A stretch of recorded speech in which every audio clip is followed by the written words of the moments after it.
कटोरी दोने में कचौड़ी हो तो हाथ कितने ऊपर होता है ना, ऊपर की ओर, है ना, नीचे नहीं लाते ऐसे, ऊपर रखते हो, क्योंकि उसमें कचौड़ी है। और कचौड़ी काय में है? आपके सम्मान में, सम्मान के दोने में या सम्मान के प्लेट में। और जब तक उस सम्मान में कचौड़ी रखी हुई है तब तक आपका हाथ ऊपर रहता है, रहता ही रहता है। अच्छा ये बताओ, सम्मान को घर पे कितने लोग लेके आते हो? हैं? नहीं लेके आते ना, नहीं लाते हो, कहाँ फेंक देते हो? डस्टबिन में फेंक देते हो, डस्टबिन में। तो डस्टबिन में क्या फेंका आपने? सम्मान। क्या फेंका? इज्जत फेंकी, इज्जत, है ना।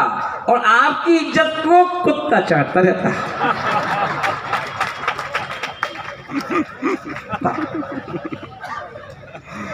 और ऐसा नहीं, वो भी देखता है, उसे मालूम है कि ये अपनी इज्जत फेंकने वाला है, वो भी आपको ही देखता रहता, फेंको हम चाटें। तो रोज आपको इज्जत चाहिए और रोज आप इज्जत को फेंक देते हो।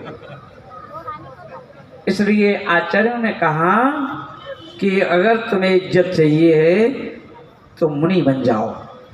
मुनि महाराज के पास कोई दोना नहीं है, कोई प्लेट नहीं है, कोई कागज नहीं है, उनका वो दोना अपना कभी फेंकते नहीं है, उनका दोना हमेशा साथ में रहता है। जब आहार में जाते हैं तो ये दोना बन जाता है, और जब आहार खत्म हो जाता है तो आशीर्वाद बन जाता है। पंडित जी चौके में गए तो दोना बन गया दोनों हाथों का, और आहार खत्म हो जाए तो वही दोना क्या बन जाता है? आशीर्वाद। अरे महाराज जी आपने आशीर्वाद नहीं दिया, तो महाराज अपना दोना उठा दिया लो, और आप खुश हो जाते हो, है ना। तो बोले कि इज्जत चाहिए तो ऐसी इज्जत लोग कभी फेंकना ना पड़े। पहले फेंकते हो, फिर भगवान से पूजा के बदले में कहते हो इज्जत दे दो। तो रोज इज्जत मांगते हो, रोज इज्जत फेंकते हो। बोले कि इज्जत चाहिए तो मुनिराज की तरह बनो ना, और मुनिराज की तरह बनो कि आपकी इज्जत आपके हाथ में रहे।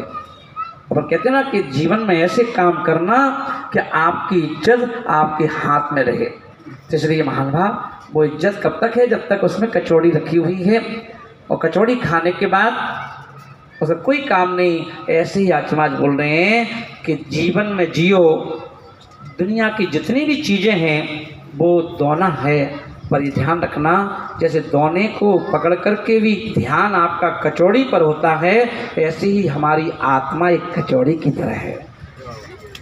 जब तक ये कचौड़ी को सिद्धालय तक मत भेज देना, तब तक इसका ध्यान रखना। चाहे घर में रहो, चाहे बाहर रहो, चाहे कहीं भी रहो, परिवार के साथ तो रहना, पर परिवार को अपने भीतर मत ले जाना। एक किसी ने, मैंने दिल्ली में था तो मैंने लोगों से पूछा, ऐसे सभा चल रही थी, तो मैंने कहा बहन ये बताओ, अशुद्धि में आप ग्रंथ को छू सकते हो क्या? नहीं छू सकते, है ना। और आपसे कहा कि आप सूतक पातक में ग्रंथ को छू सकते हो क्या? बोले नहीं छू सकते, है ना। तो बोले कि ऐसा कोई ग्रंथ है जिसे आप 24 घंटे साथ में लेके चलते हो? तो बोले वो भी नहीं। तो मैंने कहा एक ग्रंथ ऐसा भी है, एक ग्रंथ ऐसा भी है जिसे आप अशुद्धि में भी पढ़ सकते हो। एक ग्रंथ ऐसा है जिसे आप अशुद्धि में भी पढ़ सकते हो, उसे आप सूतक पातक में भी पढ़ सकते हो, और वो ग्रंथ ऐसा है कि ऑल वर्ल्ड कहीं भी चले जाओ वो आपको वहां मिलेगा।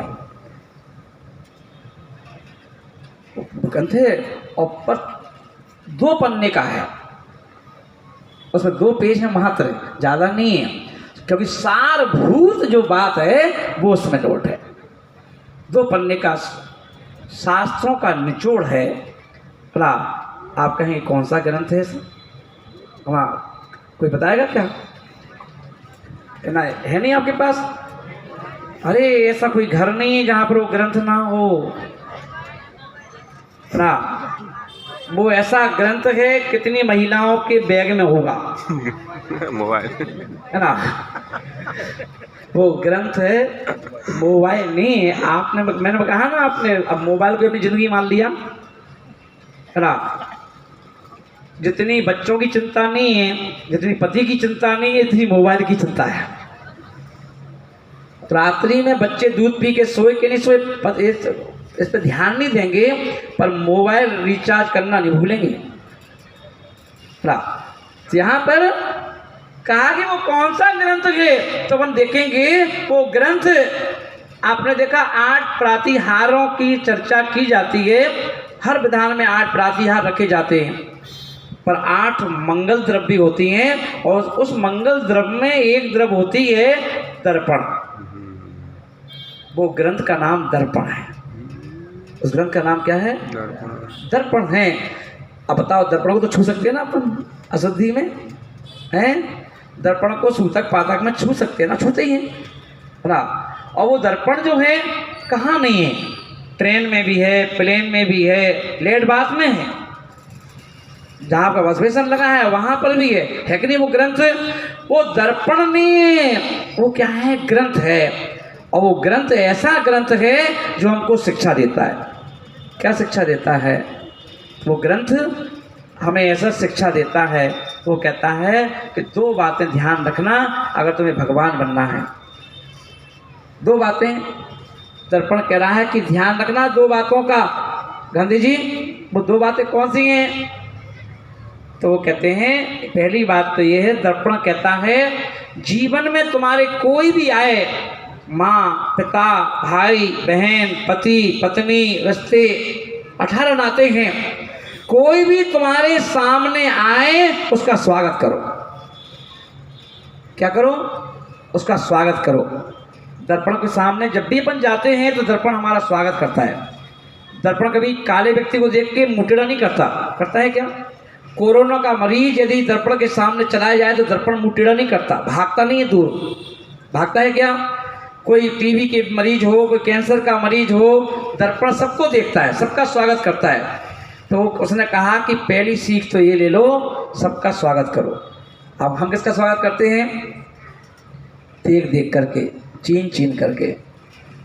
जो अपना है हम उसका स्वागत करते हैं। इतनी भीड़ में यदि कोई सहेली आ जाए और वो दूर खड़ी हो और आपकी नज़र पड़ जाए, तुरंत इशारा करोगे। अब वो कहेगी भी वहीं से दूर से, अरे जगह तो है नहीं है ना, अरे आ जाओ, जगह तो अपने आप बन जाएगी ना।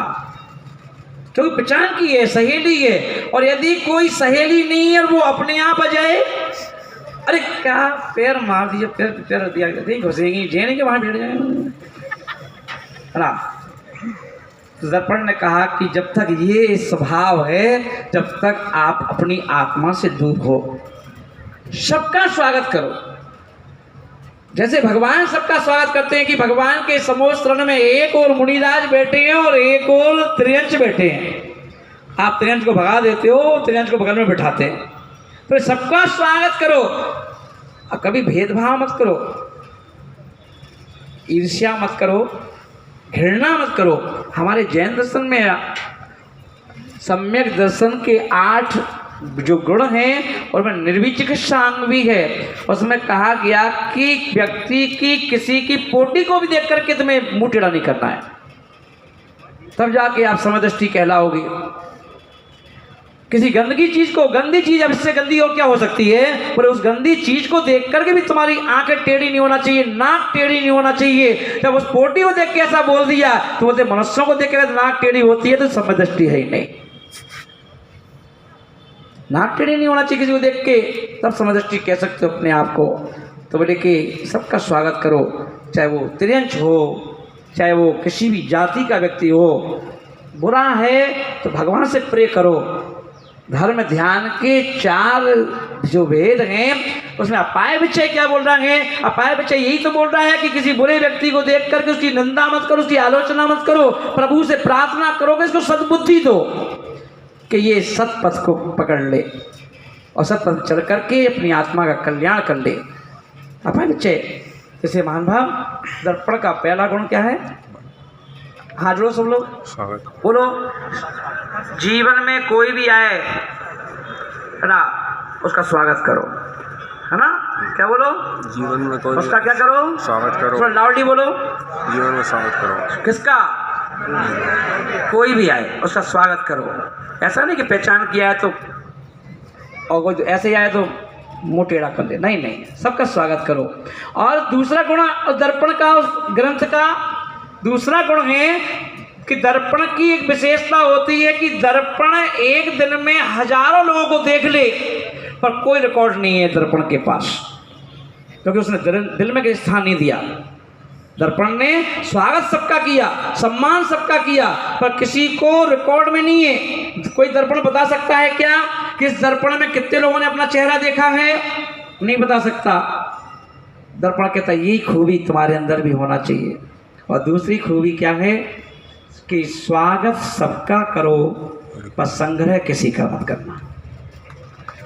क्या करना? स्वागत सबका करना पर संग्रह किसी का मत करना। और जिन जिन ने संग्रह किया है वो संसार में डोल रहे हैं, संग्रह कर रहे हैं। जो संग्रह खाली साड़ी का नहीं होता है, संग्रह खाली पैसे का नहीं होता है, संग्रह खाली सोने चांदी का नहीं होता है। संग्रह तो जिनको आपने अपना माना है वो सब संग्रह हो गया। कल मैंने कहा था ना कि जिसको तुमने अपना माना है उसे उसका तुम्हें गुलाम बनना पड़ेगा। एक पति पत्नी को अपना मानता है तो पत्नी का गुलाम है। अगर सफ़र में पत्नी को ले जाए, कोई पूछा तुमने कि सफ़र में हमें क्यों ले जाते हो? पति कहता है कि पत्नी को ले जाऊंगा कि तो उसका गुलाम, उसका बैग पकड़ के चलो। तो इतना सा बैग भी है ना, वो भी पत्नी पकड़ती, पति को पकड़ा देती, पकड़ लिया उसको टांग लिया जरा, है ना? बच्चा हो तो बच्चे को दे, पति को टांगो, इसको लेके चलो, है ना? बेचारा चलता गया, गुलाम है ना, क्योंकि अपना माना है। और अपना माना है तो गुलामी करना पड़ेगी। तो इसलिए आचरण का सोचो। अब उसके बिना ट्रेन में जाना हो तो ट्रेन में बेचारा सो भी ना पाए, यही देखता रहेगा मेरी पत्नी को देख तो नहीं रहा, मेरी पत्नी को स्पर्श तो नहीं कर रहा, है ना? सेफ है कि नहीं? क्योंकि ये कौन करेगा? गुलामी तो करेगा। इसलिए महानुभाव ध्यान रखना, चेतन हो वस्तु चाहे अचेतन हो, जिसे तुम अपना कहोगे आपको उसका गुलाम बनना पड़ेगा। इसलिए उस गुलामी को तोड़ना ही मोक्ष है, उस गुलामी को तोड़ना ही मोक्ष है ना? क्योंकि अपन देखें तीर्थंकरों ने गुलामी तोड़ दी। शांतिनाथ भगवान 96,000 रानियों को छोड़ के चले गए, नेमिनाथ भगवान राजुल को छोड़ के चले गए, और छोड़ के चले गए तो तीर्थंकर नेमिनाथ बन गए। यहाँ पर इसलिए कहा गया जब हम किसी भी चीज़ को पकड़ते हैं तो हम उसके गुलाम हो जाते हैं। इसलिए महानुभाव सारे ग्रंथों का सार है गुलामी छोड़ते जाओ, और गुलामी छोड़ते जाओ। जब जैसे जैसे आप बाहर की चीज़ों को छोड़ते जाओगे वैसे वैसे आप अपनी आत्मा के निकट पहुंच जाओगे। और जब आत्मा के निकट पहुंचोगे तो फिर ये आत्मा यहाँ संसारी लोगों के बीच में टिकने वाली नहीं है। ये तो फिर एक समय में, एक समय विग्रह, एक समय में जाकर के द्रुत गति से लोक के अग्रभाग में विराजमान हो जाती है। इसलिए महानुभाव ये संत क्या करते हैं, तुम्हें नाते तोड़वाते हैं। ये कहते देखो कुछ ही रखा उसमें ना। इसलिए अपनी आत्मा को अपना मानो और आत्मा को अपना मान करके उसकी सिद्धि करो। इसकी सिद्धि की तरकीब पूछो पंडित जी से कि पंडित जी तरकीब बताओ, इस आत्मा को सिद्धालय के कैसे पहुँचाएं ना। ये पूछते रहो। कोई भी गुरु आए तो उनसे यही पूछो, गुरुदेव ये बतलाओ मैं अपनी आत्मा को कैसे ऊपर की ओर ले जाऊं, कैसे सिद्धालय तक पहुंचाऊं, कैसे अपनी अज्ञानता को हर लूं, क्योंकि अज्ञानता के कारण से मुझे भव भव में भटकना पड़ रहा है। इसलिए महान भाव आज गांधी जी के, और भैया का नाम क्या है पीछे प्रसिद्ध बैठे, सेठी जी, हाँ देखिए यहाँ के अध्यक्ष हैं समोषण के। अब बताओ अभी तक तो समोषण के अध्यक्ष जो भगवान होते थे, आज वो सेठी जी हैं ना।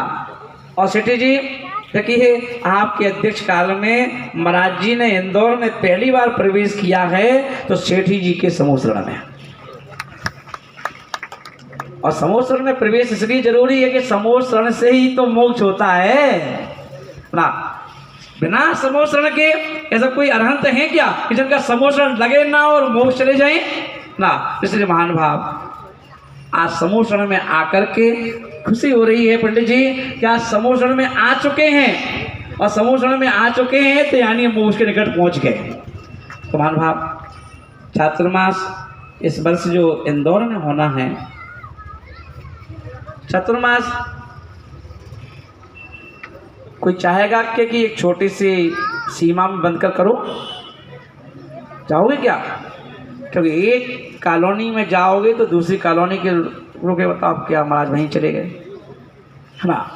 तो चातुर्मास पूरे इंदौर का होना चाहिए, हर व्यक्ति, क्योंकि आज का प्रवेश आपके पुरुषों की श्रद्धा का प्रवेश था, आज का प्रवेश महिलाओं की आस्था का प्रवेश था, और आज का ये प्रवेश आत्म कल्याण का प्रवेश था। क्योंकि अपन देखेंगे हर व्यक्ति यही चाहेगा कि इस चतुर्मास में हमें वो जीवन सूत्र सुनने को मिलते रहें जिन सूत्रों से हम अपनी आत्मा को जान सकें, आत्मा के अंदर झांक सकें, और जिससे अपने जो अनंत गुण हमारे अंदर ही छुपे हुए हैं, भगवान के अंदर जो गुण हैं वही गुण आपके अंदर है। गुणों में कोई अंतर नहीं है, हीनादिक गुण नहीं है कि भगवान के अंदर ज़्यादा है हमारे अंदर कम है। अंतर इतना है, भगवान ने अपने गुणों को पहचान लिया, जान लिया, उसे उजागर कर लिया, और हम लोग अभी तक अपने गुणों को छुपा छुपा करके घूम रहे हो। इसलिए उन गुणों को उजागर करना है तो इसलिए तो चतुर्मास करवाते हम लोग कि बैठो भैया। और चतुर्मास में पूरा जो प्रोसेस है, किन किन कारणों से और किन किन निमित्त से हमारी आत्मा आत्मा के जो गुण हैं वो उजागर हो जाते हैं, उनको उजागर करने के लिए चातुर्मास चाहिए। और चातुर्मास इंदौर में हो रहा है। कहाँ हो रहा है? अभी तो हम समूह शरण में हैं, और समूह शरण में गुरुजी नहीं बोलते हैं, समूह शरण में भगवान बोलते हैं समूह शरण के कि कहाँ पर चातुर्मास होगा ना। तो आज महान भाव यही कहूँगा आज के दिन कि चातुर्मास होगा वो इंदौर में होगा।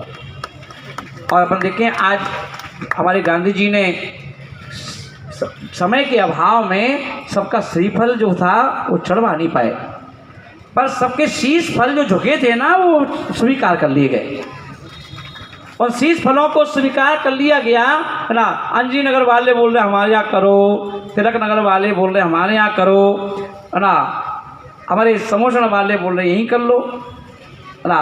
और हमारे मोदी जी की नसिया वो तो बेचारे बहुत पहले से पीछे पीछे लगे कि वहाँ जी वहीं कर लो, और विजयनगर के लोग कह रहे हैं कि वहाँ करो, और नेमी नगर आज पलासिया गए थे ना, पलासिया वहाँ के लोग बोले यहीं करो, है ना। तो अपन देखेंगे। और मैं ये कहूँगा किसी को निराश क्यों करूँ, गुरु तो वही है, माता पिता वो ही है जो किसी सब बच्चों को संतुष्ट करें। ऐसे ही गुरु होते हैं जो पूरी कॉलोनियों को संतुष्ट करेंगे। इसलिए चतुर्मास इंदौर में करेंगे, और ये कहाँ करेंगे ये अपन आजकल में बता देंगे। जब आप ध्यान रखेंगे। और ये महावीर भगवान की